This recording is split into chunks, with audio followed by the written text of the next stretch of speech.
Now let's talk about one of the most important factors that you have learned about free enterprise: profit.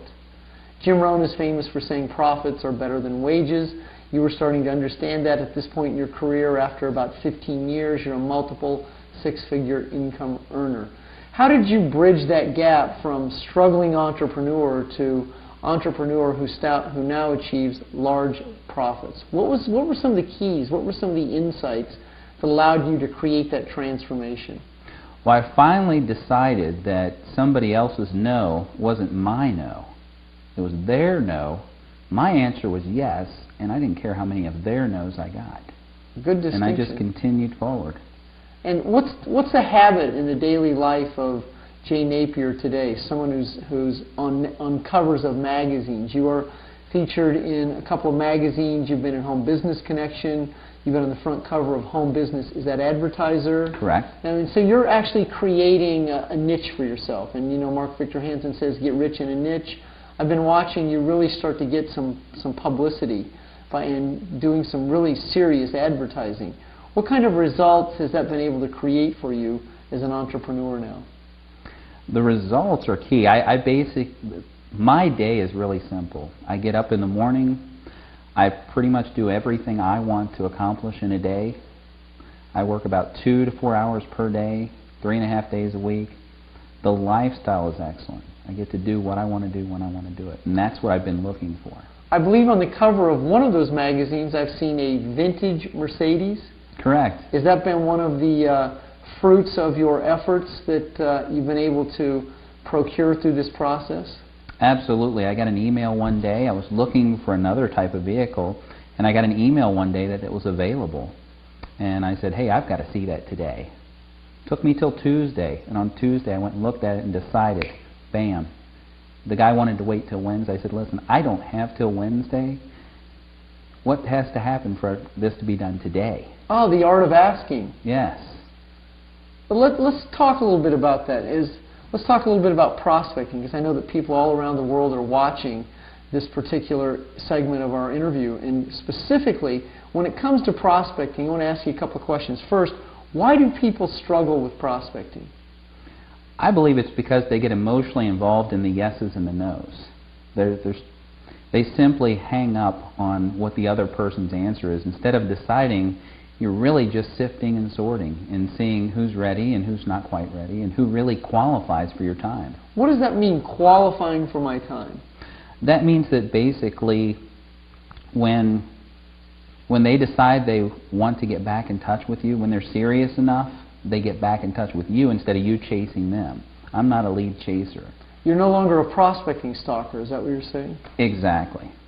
How or where did you create that distinction? I mean, many people go, well, what was the key moment? What was the turning point? Where did you bridge the gap? Can you let the folks know at all when that happened or how that happened? When I decided that it was really a simple decision. Yes, they were willing to review the information, or no, they weren't. How serious are they? And at that point, that's when it really made a lot of sense. Where, hey, you know, one call, here's the information. If I choose to follow up, great. If not, hey, you know, that was their opportunity. Opportunity knocked once. Whether self-proclaimed or other people proclaim it, you have become a marketing expert. Share with the people a little bit about how to create some great leads in the marketplace today, because it's a different environment in 2007 than it was in 1997, 1990 when I got started full-time. It's a whole different game through the age of the internet, through the age of internet marketing.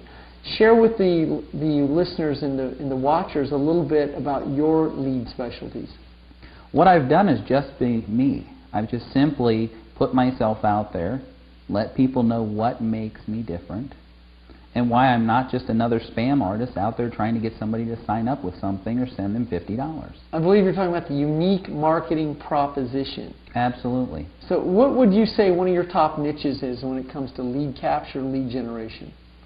I would say being unique. The USP is a big thing.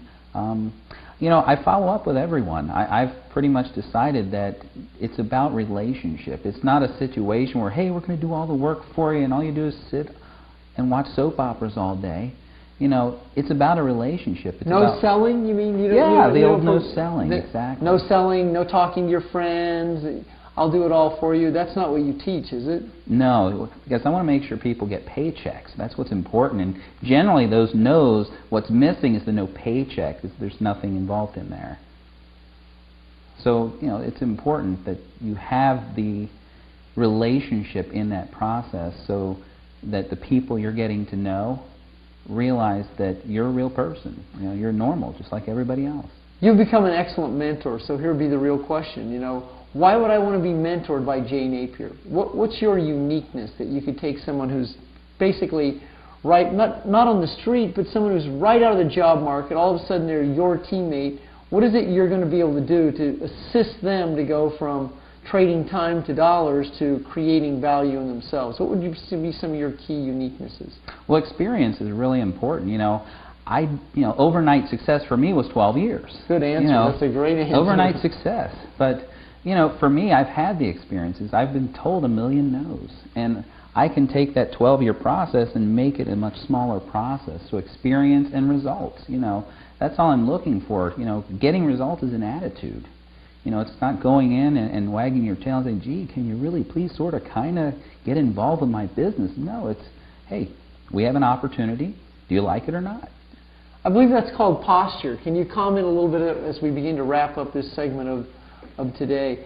What does posture really mean? Is it the way I stand? I mean, is it my physiology? What would posture mean from your perspective as an entrepreneur?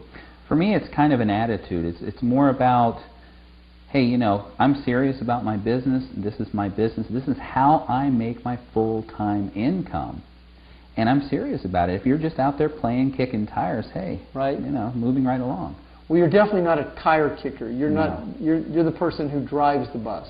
Exactly. As we wrap up, just share a little bit about leadership. Are leaders born or are they developed? I believe they're developed. I believe there's a process we all go through where you're going to skid your knee sometimes. You're going to bust your nose a little bit here and there. That's part of the process because you learn from those experiences.